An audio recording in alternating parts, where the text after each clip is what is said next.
Olá! Seja muito bem-vindo, seja muito bem-vinda ao canal Literatura Sonora. Agradecemos a preferência. Que esta experiência venha a lhe proporcionar novos aprendizados. Boa audição. O Ovo de Cristal. Havia, até um ano atrás, uma lojinha de aparência suja, no oeste de Londres, com um letreiro amarelo gasto em que se lia C.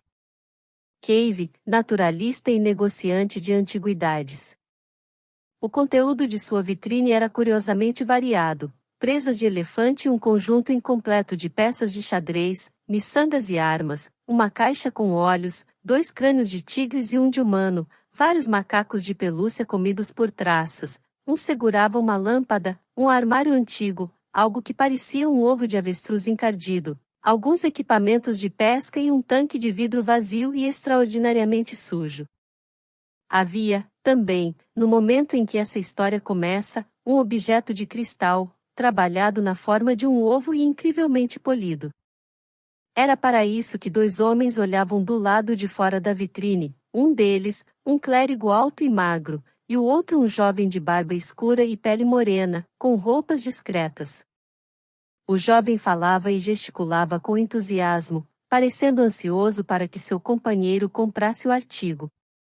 Enquanto estavam ali, o Sr. Cave apareceu na loja, a barba ainda cheia de farelos de pão com manteiga de seu chá da tarde.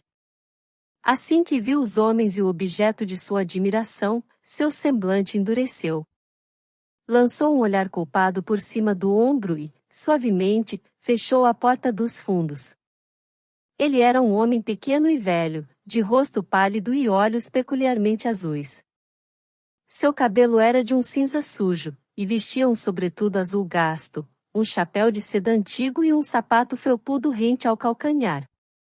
Ficou observando a conversa dos 2 homens. O clérigo enfiou a mão no bolso da calça, examinou um punhado de dinheiro e mostrou os dentes, em um sorriso afável. O Sr. Cave parecia ainda mais deprimido quando entraram na loja. O clérigo, sem cerimônias, perguntou o preço do ovo de cristal. O Sr. Cave, olhando nervosamente para a porta dos fundos, informou que custava 5 libras. O clérigo protestou, tanto para seu companheiro quanto para o Sr. Cave, que o preço era alto, e era, de fato, muito mais do que o Sr. Cave pretendia cobrar quando recebeu o artigo, e uma tentativa de barganha se iniciou. O Sr. Cave foi até a porta da loja e abriu. 5 libras é meu preço, disse, como se quisesse se poupar de uma discussão sem proveito. Assim que o fez, o rosto de uma mulher apareceu acima da cortina da porta que dava para os fundos, olhando com curiosidade para os 2 fregueses. 5 libras é meu preço, repetiu o Sr. Cave, com um tremor na voz. O jovem apenas observava o Sr. Cave com atenção, até que falou: dê-lhe as 5 libras. O clérigo olhou para ele, para garantir que estava falando sério, e então olhou para o Sr. Cave de novo, percebendo que seu rosto estava branco. Está muito caro, disse o clérigo e, mergulhando a mão no bolso, começou a contar seus recursos. Ele tinha menos de 1 libra, e apelou a seu companheiro, de quem parecia ser íntimo. Isso deu ao Sr. Cave a oportunidade de reunir seus pensamentos, e então começou a explicar de maneira agitada que o cristal não estava, de fato, à venda. Seus 2 clientes ficaram naturalmente surpresos com isso, e perguntaram por que ele não havia dito isso antes de barganhar. O Sr. Cave ficou confuso, mas manteve sua história de que o cristal não estava mais à venda, pois um provável comprador já havia aparecido. Os 2, tratando esse comportamento como uma tentativa de aumentar ainda mais o preço, começaram a se retirar da loja. Mas, nesse momento, a porta dos fundos se abriu, e a dona de uma franja escura e olhos pequenos apareceu. Ela era uma mulher corpulenta, de características grosseiras, mais jovem e muito maior que o Sr. Cave. Andava pesadamente, e seu rosto estava vermelho. Esse cristal está à venda, ela disse. E 5 libras é um preço bom o suficiente. Não sei o que está pensando, Cave, ao recusar a oferta dos cavalheiros. O Sr. Cave, muito perturbado pela interrupção, olhou para ela furiosamente por cima dos aros dos óculos e, sem muita confiança, afirmou seu direito de gerenciar seus negócios à sua maneira. Uma discussão se iniciou. Os dois fregueses assistiram à cena com interesse e alguma diversão, ocasionalmente ajudando a Sra. Cave com sugestões.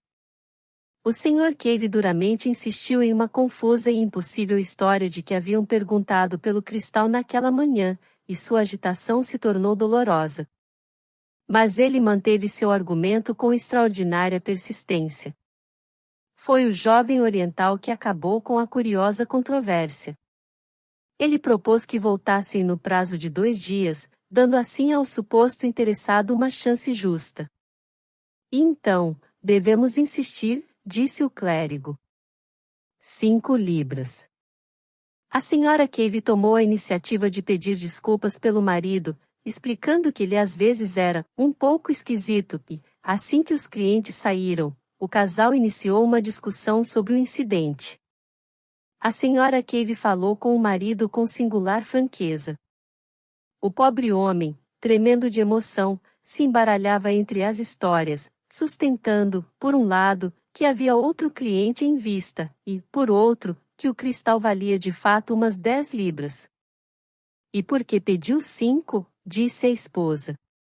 Deixe-me gerenciar meus negócios à minha maneira, repetiu o Sr. Cave.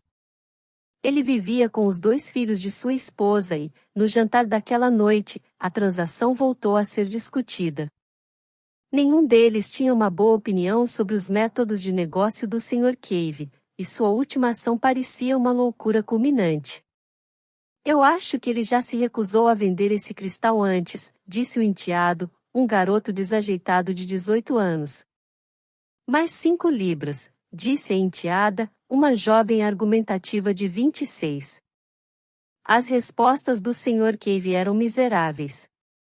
Ele só conseguia murmurar algumas afirmações fracas sobre conhecer melhor seu próprio negócio. Eles o fizeram largar o jantar pela metade e sair para a loja, com os ouvidos em chamas e lágrimas de irritação por trás dos óculos. Por que ele deixou o cristal na vitrine por tanto tempo? Que tolice! Essa era a maior preocupação em sua mente. Por um momento, não via como escapar da venda. Depois do jantar, seus enteados se arrumaram e saíram, enquanto sua esposa foi para o quarto refletir sobre a venda do cristal com um pouco de chá. O Sr. Cave voltou para a loja e ficou lá até tarde, supostamente preparando jardins ornamentais para os aquários, mas na realidade, para um propósito privado que será melhor explicado posteriormente. No dia seguinte, a Sra. Cave descobriu que o cristal havia sido removido da vitrine e estava atrás de alguns livros velhos sobre pesca. Ela o colocou de volta em um local visível, mas não discutiu mais a respeito, debilitada por uma forte dor de cabeça. O Sr. Cave nem precisava ter uma dor de cabeça para decidir escapar de uma discussão. O dia seguiu de forma desagradável. O Sr. Cave estava ainda mais distraído que o habitual, e incomumente irritável. À tarde, enquanto a esposa tirava seu costumeiro cochilo, ele removeu o cristal da vitrine. No dia seguinte, o Sr. Cave teve que entregar uma remessa de peixes para dissecação em um hospital da faculdade. Em sua ausência, a mente da Sra. Cave se voltou ao tema do cristal e aos melhores métodos de gastar suas 5 libras. Ela já havia planejado alguns expedientes muito agradáveis, como um vestido de seda verde e uma viagem a Richmond, quando um toque da campainha da porta da frente a convocou à loja. O cliente era um professor, que veio reclamar da não entrega de certos sapos solicitados no dia anterior. A Sra. Cave não aprovava esse ramo específico dos negócios de seu marido, e o cavalheiro, que a havia chamado em um tom um tanto agressivo, se retirou após uma breve troca de palavras, inteiramente civis, da parte dele. A visão da Sra. Cave, então, naturalmente se voltou para a vitrine, já que o cristal era a garantia das 5 libras e de seus sonhos. Não foi diminuta sua surpresa ao notar a ausência. Ela foi para o local atrás do balcão, onde o havia descoberto no dia anterior. Não o encontrou lá, e imediatamente iniciou uma busca impaciente pela loja. Quando o Sr. Cave retornou de seus negócios com os peixes, por volta das 2 da tarde, encontrou a loja revirada e sua esposa irritada, de joelhos atrás do balcão, mexendo em seus materiais de taxidermia. Assim que ouviu o sino da loja anunciando sua entrada, ela se ergueu, vermelha e irritada, acusando-o de escondê-lo. Esconder o quê? Perguntou o Sr. Cave. O cristal. Ao ouvir isso, o Sr. Cave, aparentando surpresa, correu para a vitrine. Não está aqui? Ele perguntou. Grande pai. O que fizeram dele? Nesse momento, seu enteado entrou na loja pela porta dos fundos. Ele havia chegado pouco antes do Sr. Cave, soltando palavrões à torto e à direito. Ele estava estagiando no brick do final da rua e fazia as refeições em casa, por isso estava incomodado de não encontrar seu almoço preparado. Assim que ouviu sobre o sumiço do cristal, esqueceu-se da refeição, e sua raiva se voltou da mãe para o padrasto. Suas primeiras suspeitas, é claro, eram de que ele o havia escondido. Mas o Sr. Cave negou veementemente saber do destino do objeto, oferecendo juramentos de sua palavra, e por fim chegou ao ponto de acusar a esposa e o enteado de o terem roubado. Assim se iniciou uma discussão extremamente amarga e emotiva, que culminou com a Sra. Cave em um estado entre a histeria e o ódio, e fez com que o enteado chegasse meia hora atrasado no serviço. O Sr. Cave buscou na loja um refúgio das emoções de sua esposa. À noite, o assunto foi retomado, com menos paixão e uma aura judicial, sob presidência da enteada. A janta foi infeliz e acabou em uma cena dolorosa. Finalmente o Sr. Cave cedeu a uma irritação extrema e saiu batendo a porta com violência. O resto da família, discutindo o caso com a liberdade de sua ausência, revirou a casa em busca do cristal. No dia seguinte, os 2 clientes apareceram novamente. Foram atendidos por uma Sra. Cave quase em lágrimas. Ela deixou claro que ninguém podia imaginar tudo o que já tinha passado em seus muitos anos de casamento, e deu, também, um relato deturpado do desaparecimento. O clérigo e o jovem trocaram um riso silencioso, e disseram que o caso era muito extraordinário. Como a Sra. Cave parecia disposta a lhes contar toda a história de sua vida, eles se preparam para sair da loja. Nesse momento, a Sra. Cave, com um fio de esperança, pediu o endereço do clérigo, para que, caso obtivesse algo de Cave, pudesse avisá-lo. O endereço foi devidamente informado, mas, posteriormente, extraviado. A Sra. Cave não se lembra de nada sobre o assunto. Na noite daquele dia, os Caves pareciam ter esgotado suas emoções.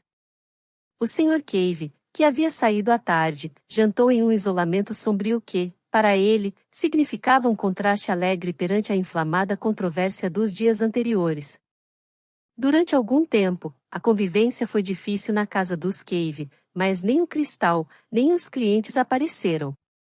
Agora, sem conversa fiada, devemos admitir que o Sr. Cave é um mentiroso. Ele sabia perfeitamente bem onde estava o cristal. Estava em um aparador, parcialmente coberto por um pano de veludo preto, ao lado de uma garrafa de uísque americano, nos aposentos do Sr. Jacob Vassi, professor no Hospital Santa Caterine, na Rua Vestone. Vem do Sr. Vassi, inclusive, as informações sobre as quais essa narrativa se baseia. Cave havia levado o cristal para o hospital na sacola dos peixes, e pressionou o jovem professor a guardá-lo para ele. O Sr. Vassi, a princípio, teve dúvidas. Sua relação com Cave era peculiar. Ele gostava de personalidades incomuns e havia mais de uma vez convidado o velho para fumar e beber em seus aposentos, buscando entender suas visões bastante divertidas sobre a vida em geral e sobre sua esposa, em particular. O Sr. Vassi havia encontrado a Sra. Cave, também, nas ocasiões que o Sr. Cave não podia atendê-lo. Ele conhecia a constante interferência a qual Cave estava sujeito e, após ponderar a história judicialmente, decidiu dar um refúgio ao cristal. O Sr. Cave prometeu explicar melhor as razões de sua afeição pelo cristal em outro momento, mas falou claramente de ter visões nele. Ele ligou para o Sr. Vassi na mesma noite. E, então, contou uma história complicada. O cristal, disse ele, chegou à sua posse com alguns objetos estranhos em uma venda casada de outro negociante de curiosidades. Sem saber qual seria seu valor, colocou o preço em menos de 1 libra. Ele ficou na vitrine por alguns meses, e Cave estava pensando em reduzir o valor, quando fez uma descoberta singular. Naquela época, sua saúde estava muito debilitada, e deve-se ter em mente que, durante toda essa experiência, sua condição física decaía, e ele sofria bastante devido à negligência e aos maus tratos recebidos de sua esposa e enteados. Sua esposa era vaidosa, extravagante, insensível, e tinha um gosto crescente por beber sozinha. Sua enteada era malvada e abusada, e seu enteado havia desenvolvido uma aversão violenta a ele, não perdendo chances de demonstrá-la. As exigências de seus negócios o pressionavam, e ao Sr. Vassi, parecia que ele não estava livre do ocasional abuso de substâncias. Cave havia iniciado sua vida em uma posição confortável e era um homem de aceitável educação, mas sofria, por semanas a fio, de melancolia e insônia. Com medo de perturbar a família, escapulia silenciosamente do lado de sua esposa quando os pensamentos se tornavam intoleráveis, e passeava pela casa. Por volta das 3 da manhã de um dia de agosto, o acaso o levou à loja. O lugarzinho sujo estava incrivelmente escuro, exceto por um ponto onde se percebia um brilho incomum de luz. Ao se aproximar, ele descobriu ser o ovo de cristal, que estava no canto do balcão, próximo à vitrine. Um raio de luz fino atingia uma fenda nas persianas, colidindo com o objeto e preenchendo todo o seu interior.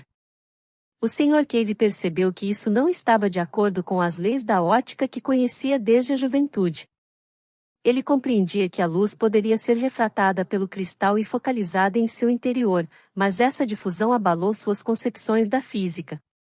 Aproximou-se do cristal, olhando e contornando-o, com um passageiro renascimento da curiosidade científica que havia, na juventude, determinado sua escolha profissional. Ficou surpreso ao descobrir que a luz não era estável, mas se contorcia na substância do ovo, como se aquele objeto fosse uma esfera oca de algum vapor luminoso. Movendo-se para obter pontos de vista diferentes, de repente descobriu que havia se colocado entre o raio de luz e o cristal, e ele continuava luminoso. Atônito, o tirou do lugar e o levou ao canto mais escuro da loja. O cristal permaneceu brilhante por cerca de 4 ou 5 minutos, até que sua luz desapareceu lentamente.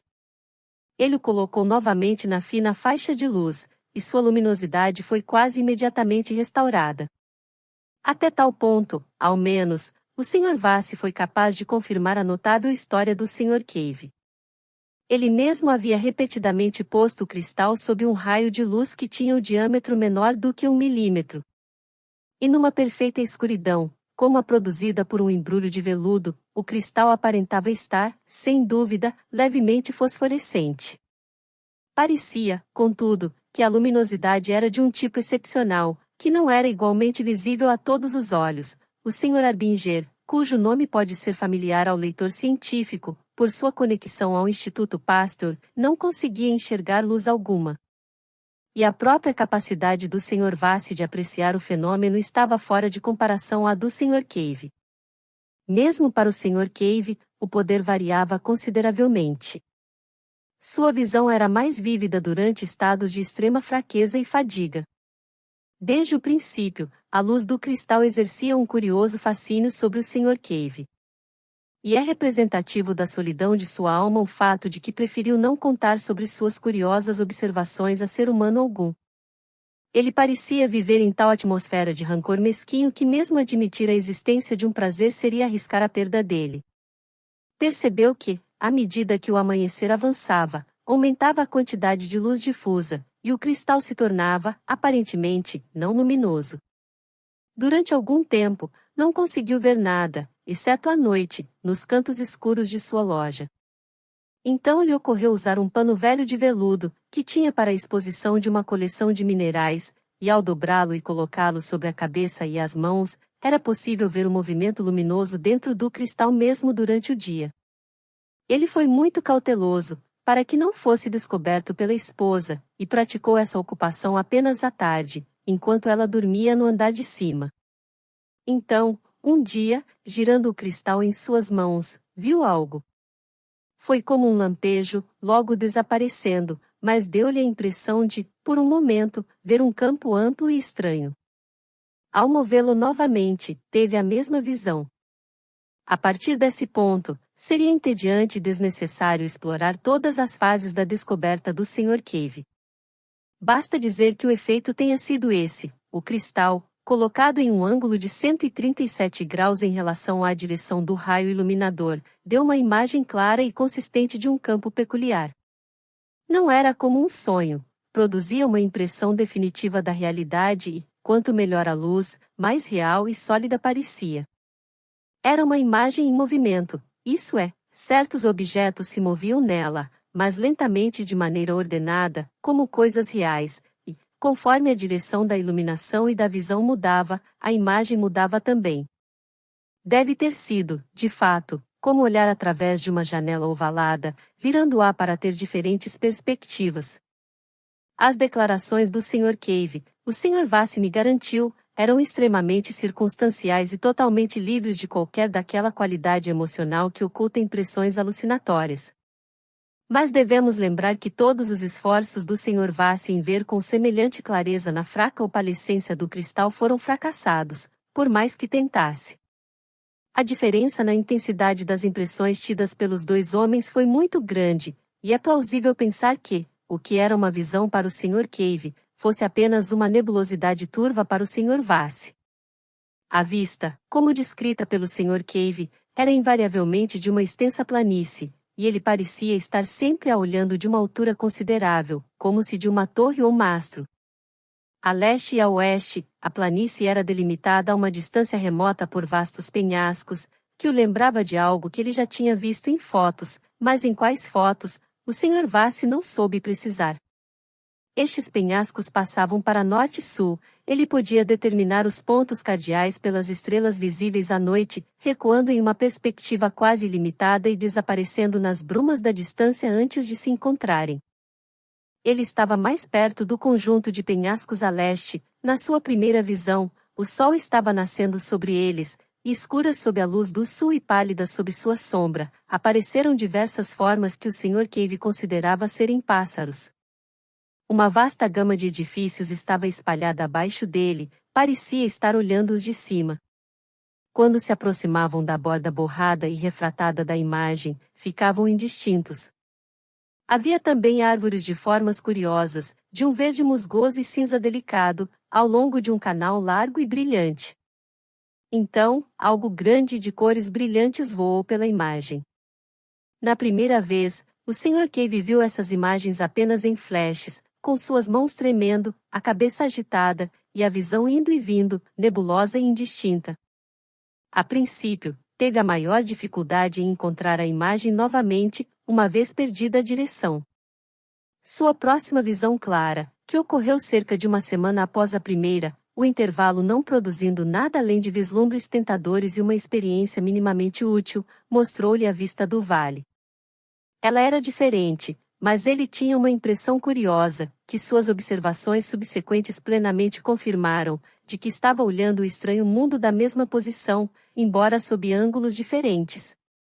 A longa fachada do grande edifício, cujo teto ele havia visto antes, agora recuava de perspectiva. Ele reconheceu esse teto. À frente da fachada havia um terraço de largas proporções e extraordinário comprimento e, no meio dele, em certos intervalos, erguiam-se mastros enormes, mas muito graciosos, carregando pequenos objetos brilhantes que refletiam o sol poente. A importância desses pequenos objetos não ocorreu ao Sr. Cave até certo tempo depois, enquanto descrevia a cena para o Sr. Vassi. O terraço pendia sobre um bosque de vegetação graciosa e, além dela, havia um amplo gramado, no qual repousavam certas criaturas largas, na forma de besouros, mas incrivelmente maiores. Além desses, havia uma calçada ricamente decorada de pedra rosada, e depois dela, alinhada a densas ervas daninhas vermelhas, e passando pelo vale exatamente paralelo aos penhascos distantes, havia uma vasta e espessa extensão de água cristalina. O céu parecia cheio de revoadas de pássaros, fazendo manobras em curvas imponentes. Do outro lado do rio havia uma multidão de edifícios esplêndidos, ricamente coloridos e reluzentes, com arabescos e facetas metálicas, entre uma floresta de árvores musgosas e liquenosas. Subitamente, algo se agitou repetidas vezes na visão, como o bater de um leque ou de uma asa, e um rosto, ou melhor, a parte superior de um rosto, com olhos muito grandes, veio como se estivesse próximo dele, ou do outro lado do cristal.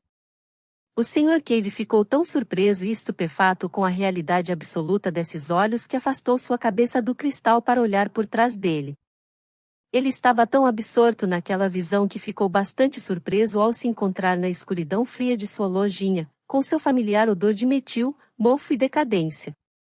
Enquanto piscava, o cristal foi se apagando. Essas foram as primeiras impressões do Sr. Cave. A história é curiosamente direta e circunstancial. Desde o início, quando o vale brilhou momentaneamente em seus sentidos, sua imaginação foi estranhamente afetada, e então começou a apreciar os detalhes do cenário, sua admiração se tornando uma paixão. Ele seguiu seus negócios de maneira apática e distraída, pensando apenas no momento em que poderia voltar a assistir o cristal. Então, algumas semanas após sua primeira visão do vale, chegaram 2 clientes e, com eles, o estresse e a emoção de sua oferta, e a precária fuga do cristal, como já contei. Agora, enquanto era o segredo do Sr. Cave, isso seguia como uma mera admiração, algo para se esgueirar secretamente e espiar, como uma criança espia um jardim proibido. Mas o Sr. Vassi tem como se preza a um jovem investigador científico, uma mente particularmente lúcida e ordenada. Assim que o cristal e a história chegaram a ele, ao ver a fosforescência com seus próprios olhos, havia se assegurado de que havia certa evidência para as declarações do Sr. Cave, e passou a estudar a questão mais sistematicamente. O Sr. Cave estava extremamente ansioso em deleitar seus olhos neste país das maravilhas que via, e todas as noites ia lá das 8h30 às 10h30, e, às vezes, também durante o dia, na ausência do Sr. Vassi. Nas tardes de domingo, também, ele ia.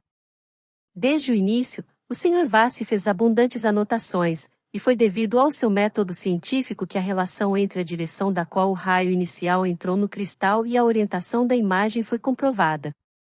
Ao cobrir o cristal com uma caixa perfurada apenas com uma pequena abertura e substituir o pano velho por persianas beges, ele melhorou consideravelmente as condições das observações, de forma que, em pouco tempo, ambos pudessem examinar o vale na direção que desejassem. Assim, tendo aberto o caminho, podemos dar uma breve descrição desse mundo visionário dentro do cristal. Tudo foi observado pelo Sr. Cave, e o método de trabalho era, invariavelmente, ele assistindo o cristal e reportando o que via, enquanto o Sr. Vassi, que havia aprendido o truque de escrever no escuro enquanto estudante, anotava o relato resumidamente. Quando o cristal desvanecia, era posto em sua caixa, no local adequado, e a luz era ligada novamente. O Sr. Vassi fazia perguntas e sugeria observações que esclarecessem pontos complicados. Nada, de fato, poderia ter sido menos visionário e direto ao ponto. A atenção do Sr. Cave havia rapidamente se direcionado às criaturas parecidas com pássaros que ele havia visto tão abundantemente em suas visões anteriores.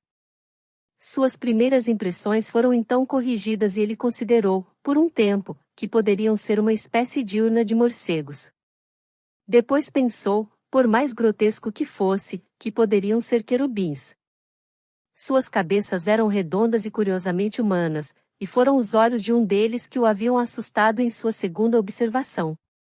Eles tinham asas largas e prateadas, sem penas, brilhantes como as escamas de um peixe e com a mesma coloração sutil destes. Essas asas não foram desenvolvidas como as de pássaros ou morcegos, como percebeu o Sr. Vassi, eram suportadas por costelas curvas que irradiavam por todo o corpo.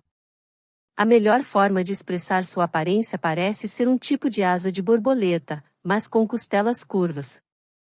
O corpo era pequeno, com 2 grupos de órgãos preenseis, como tentáculos, logo abaixo da boca.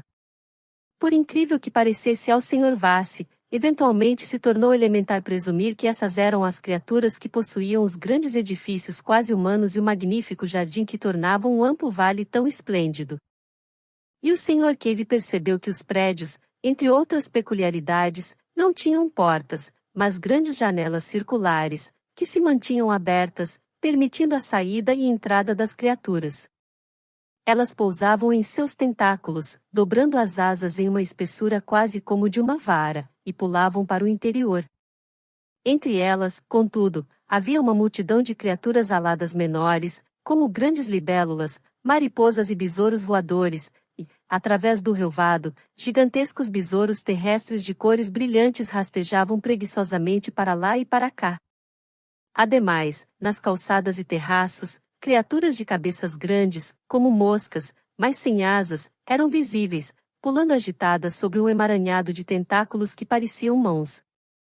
Já foram citados os objetos brilhantes que ficavam em mastros no terraço do prédio mais próximo.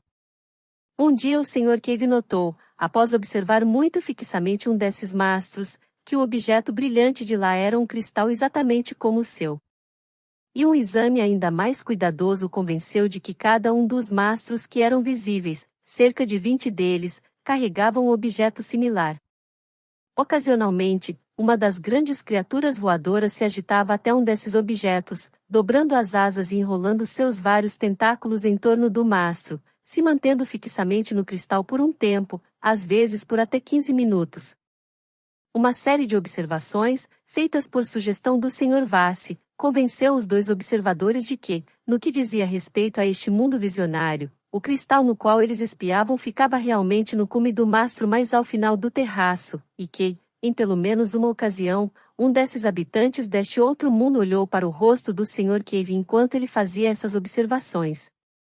Sobre os fatos essenciais dessa história singular, já basta. A menos que consideremos tudo isso como fabricações da imaginação do Sr. Vassi, temos que acreditar em uma destas duas opções: ou o cristal do Sr. Cave estava em dois mundos de uma só vez e, enquanto era movido em um deste se mantinha fixo no outro, o que parece absurdo, ou existia alguma relação peculiar de simpatia entre dois cristais, de forma que um estaria visível para o observante do outro, e vice-versa. Até o momento, de fato, não sabemos de que maneira os cristais poderiam estar em contato, mas sabemos o suficiente para entender que a situação não é totalmente impossível. A opção dos cristais em sintonia foi a que ocorreu ao Sr. Vassi, e para mim pelo menos parece extremamente plausível. Mas onde ficava esse outro mundo? Sobre isso, também, a inteligência alerta do Sr. Vassi rapidamente lançou luz. Após o pôr do sol, o céu escureceu rapidamente, houve o breve intervalo de um crepúsculo, e as estrelas brilharam. Elas eram reconhecidamente as mesmas que vemos aqui, dispostas nas mesmas constelações. O Sr. Cave reconheceu a Ursa Maior, as Pleiades, Aldebaran e Sirius. Dessa forma, o mundo deveria estar em algum lugar do nosso sistema solar e, no máximo, a apenas algumas centenas de milhões de quilômetros da Terra. Seguindo essa dica, o Sr. Vassi percebeu que o céu da meia-noite era de um azul ainda mais escuro do que o nosso no inverno, e que o sol parecia um pouco menor. E havia duas pequenas luas. Como a nossa, mas menores, e com marcas bem diferentes. Uma delas se deslocava tão rapidamente que esse movimento era claramente visível quando se prestava atenção. Essas luas nunca estavam altas no céu, desapareciam assim que nasciam, isto é, a cada revolução elas eram eclipsadas, por estarem muito próximas ao planeta. E tudo isso corresponde perfeitamente, apesar do Sr. Cave não saber, às condições previstas em Marte. De fato, parece uma conclusão extremamente plausível que, olhando para este cristal, o Sr. Cave realmente viu o planeta Marte e seus habitantes. E se esse for o caso, então a estrela que brilhava tão intensamente à noite era, nada mais, nada menos, do que nossa própria Terra. Por um tempo, os marcianos, se eram mesmo marcianos, pareciam não saber das inspeções do Sr. Cave. Uma vez ou outra algum espiava e saía rapidamente para outro mastro, como se a visão fosse insatisfatória. Durante esse período, O Sr. Cave conseguia assistir o proceder dessas criaturas aladas sem ser perturbado por suas atenções e, embora seu relatório seja vago e fragmentado, é, de qualquer forma, muito sugestivo. Imagine qual seria a impressão da humanidade que um observador marciano teria caso, após um difícil processo de preparação e com olhos fatigados, pudesse espiar Londres por cima da igreja de São Martim por períodos de, no máximo, 4 minutos por vez. O Sr. Cave não conseguia determinar se os marcianos alados eram os mesmos que pulavam pelas calçadas e terraços, e se estes últimos podiam colocar asas à vontade. Por várias vezes ele viu bípedes desajeitados, vagamente similares a símios, brancos e parcialmente translúcidos, se alimentando entre árvores musgosas. Uma vez, alguns desses fugiram de um dos marcianos saltitantes, que conseguiu pegar um deles com seus tentáculos, e então a imagem desapareceu repentinamente, deixando o Sr. Cave atormentado no escuro. Outra vez, uma coisa vasta, que ele primeiro pensou ser algum inseto gigante, apareceu avançando ao longo da calçada ao lado do canal com extraordinária agilidade. À medida que se aproximava, o Sr. Cave percebeu que era um mecanismo de metal brilhante, de extraordinária complexidade. E então, quando olhou novamente, havia desaparecido. Após um tempo, o Sr. Vassi ambicionou atrair a atenção dos marcianos.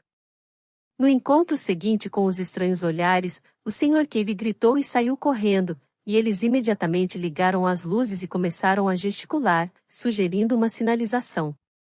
Mas quando o Sr. Cave examinou o cristal novamente, o marciano havia partido. Dessa forma, as observações seguiram até o início de novembro, quando o Sr. Cave, sentindo que as suspeitas de sua família sobre o cristal havia desaparecido, começou a trazê-lo para casa, para que, conforme a ocasião surgisse, ele pudesse se confortar com o que estava, rapidamente, se tornando a experiência mais significativa de toda a sua existência. Em dezembro, os serviços do Sr. Vassi se tornaram exigentes e as sessões foram suspensas por uma semana, e então por 10, 11 dias, ele não tem certeza de quanto tempo se passou, em que não teve sinal de Cave. Ele então ficou ansioso por retornar às investigações e, como o estresse de seus trabalhos sazonais diminuiu, foi atrás do Sr. Cave. Na esquina, notou um pano preto na vitrine da loja de animais, e então outro na do sapateiro. A loja do Sr. Cave estava fechada.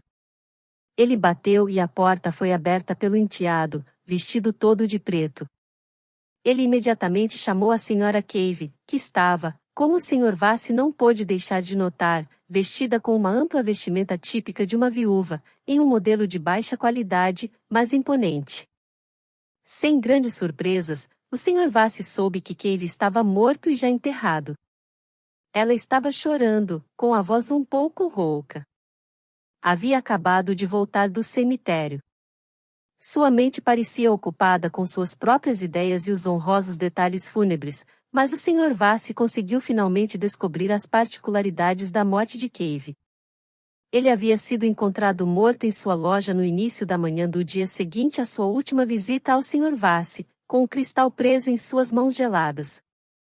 Seu rosto era sorridente, disse a Sra. Cave, e o tecido de veludo dos minerais estava no chão aos seus pés. Ele devia estar morto há 5 ou 6 horas quando foi encontrado. Isso foi um grande choque a Vassi, que começou a se censurar amargamente por negligenciar os sintomas evidentes da debilitada saúde do velho. Mas seu pensamento mais urgente era o cristal. Ele buscou abordar o tópico com cautela, pois conhecia as peculiaridades da Sra. Cave. Ficou estupefato ao descobrir que havia sido vendido. O primeiro impulso dela, assim que o corpo do marido foi levado para o andar de cima, foi escrever para o clérigo louco que havia oferecido 5 libras pelo cristal, o informando de seu restabelecimento. Mas, após uma busca incessante, acompanhada pela filha, convenceram-se de que haviam perdido o endereço. Como não dispunham dos recursos necessários para enterrar Cave da forma elaborada que a dignidade de um habitante de seu bairro exigia, elas apelaram a um comerciante amigável de outro bairro. Ele gentilmente assumiu uma parte do estoque por um preço justo. O valor foi definido por ele mesmo, e o ovo de cristal estava incluído em um de seus lotes. O Sr. Vassi, após prestar as condolências adequadas, talvez de forma meio descuidada, correu para a loja do outro comerciante. Mas lá descobriu que o ovo de cristal já havia sido vendido a um homem negro e alto, vestido de cinza. É nesse ponto que os fatos dessa história curiosa, e para mim pelo menos muito sugestiva, chegam a um abrupto final. O comerciante não sabia dizer quem era o homem de cinza, nem o havia observado com atenção suficiente para descrevê-lo minuciosamente. Ele nem sabia para que lado a pessoa foi depois de deixar a loja. Por um tempo o Sr. Vassi permaneceu lá, testando a paciência do negociante com perguntas sem esperança, exalando sua própria frustração. E, finalmente, percebendo que tudo havia desaparecido de suas mãos, ele voltou a seus aposentos, um pouco surpreso de encontrar suas anotações ainda tangíveis e visíveis sob sua mesa desarrumada. Seu aborrecimento e decepção eram, naturalmente, enormes. Ele fez uma segunda ligação, igualmente ineficaz, ao comerciante, e recorreu a anúncios em jornais que costumam ser lidos por colecionadores de quinquilharias. Escreveu também cartas ao Daily Chronicle e à Nature, mas ambos periódicos, suspeitando de uma farsa, pediram que reconsiderasse sua ação antes de serem impressos, e ele foi aconselhado de que tão estranha história, infelizmente tão carente de evidências comprobatórias, poderia manchar sua reputação de pesquisador. Além disso, as demandas de seu trabalho de fato eram urgentes. Assim, depois de mais ou menos um mês, exceto pelo lembrete ocasional a alguns revendedores, ele relutantemente abandonou a busca pelo ovo de cristal e, até hoje, seu destino permanece desconhecido. Ele me conta, contudo, eu consigo acreditar, que por vezes tem surtos de entusiasmo nos quais abandona suas ocupações mais urgentes e retoma a busca. Se permanecerá ou não perdido para sempre, e quais são seu material e sua origem, são questões igualmente especulativas até o momento. Se o comprador atual for um colecionador, seria de se esperar que as investigações do Sr. Vassi o alcançassem através dos negociantes. Ele conseguiu encontrar o clérigo e o oriental do Sr. Cave, ninguém menos que o reverendo James Parker e o jovem príncipe de Bossucuni, em Java. Eu sou grato a eles por certos detalhes. A motivação do príncipe era simplesmente curiosidade e extravagância. Estava tão ávido pelo negócio porque Cave estava tão estranhamente relutante em vendê-lo. É possível que a atual compra fosse apenas uma casualidade, não sendo por um colecionador, e que o ovo de cristal possa, para todos os fins, estar nesse momento a uma quadra de mim, decorando uma sala ou servindo como peso de papel, com sua incrível função desconhecida. De fato, é em parte por essa possibilidade que eu desenvolvi essa narrativa de forma que possa ser lida por um comum leitor de ficção. Minhas próprias opiniões sobre o fato são praticamente idênticas às do Sr. Vassi. Acredito que o cristal estava em um mastro de Marte e que o ovo de cristal do Sr. Cave, de alguma forma até um momento inexplicável, era conectado a ele.